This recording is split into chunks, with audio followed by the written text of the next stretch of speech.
India యొక్క literacy rate వచ్చేసి international literacy డేలో భాగంగా మనకి ధర్మేంద్ర ప్రధాన్ మినిస్టర్ అయినటువంటి ధర్మేంద్ర ప్రధాన్ గారు ఇండియా యొక్క లిటరసీ రేట్ వచ్చేసి 2023-24 ఫైనాన్షియల్ ఇయర్లో 80.9% ఉంది అని చెప్పేసి చెప్పడం జరిగింది. మనకు అకార్డింగ్ టు ది 2011 సెన్సస్ ప్రకారం 2011 సెన్సస్ ప్రకారం ఇండియా యొక్క లిటరసీ రేటు 74% ఉంది.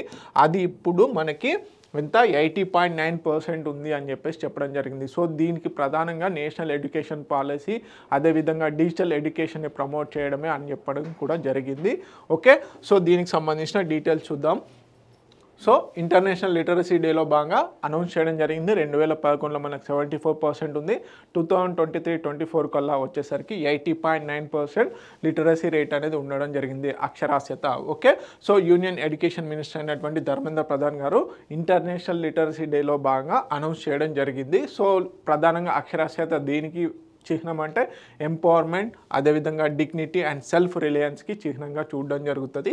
ఓకే, ప్రధానంగా మనకి ఉల్లాస్ అనే స్కీమ్ను కూడా తీసుకురావడం జరిగింది. ఓకే, నవభారత్ సాక్షరతా కార్యక్రమం. సో దీంట్లో భాగంగా ఎవరైతే ఫార్మల్ ఎడ్యుకేషన్కి బేసిక్గా తీసుకోలేదో అంటే స్కూల్ ఎడ్యుకేషన్కి ఎవరైతే వెళ్ళలేదో సో అలాంటి వాళ్ళని ఐడెంటిఫై చేసి ఎస్పెషల్లీ అడల్ట్స్ని ఐడెంటిఫై చేసి సో వారికి ఎడ్యుకేషన్లో ట్రైనింగ్ ఇవ్వడం జరిగిందనమాట. సో విద్యాపరమైనటువంటి ట్రైనింగ్ అంటే రాయడము, దిద్దడము, అదేవిధంగా మాట్లాడడము ఇలాంటివన్నీ కూడా చేయడం జరిగిందనమాట.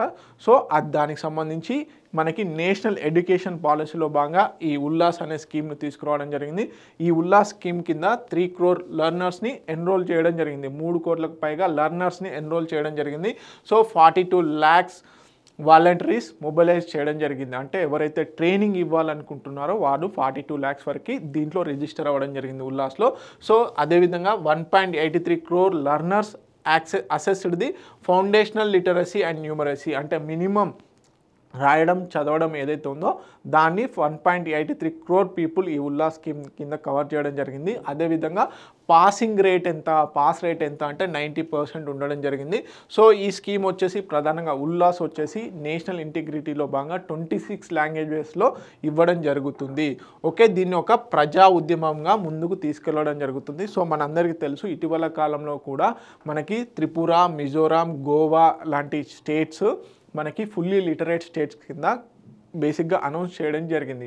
అది ఏ స్కీమ్ కింద అంటే ఉల్లాస్ స్కీమ్. మనకి నేషనల్ ఎడ్యుకేషన్ పాలసీలో భాగంగా 100% లిటరసీ రేట్ని అచీవ్ చేయాలనుకున్నాం కదా. సో అది దాంట్లో భాగంగానే ఉల్లాస్ అనేది తీసుకురావడం జరిగింది.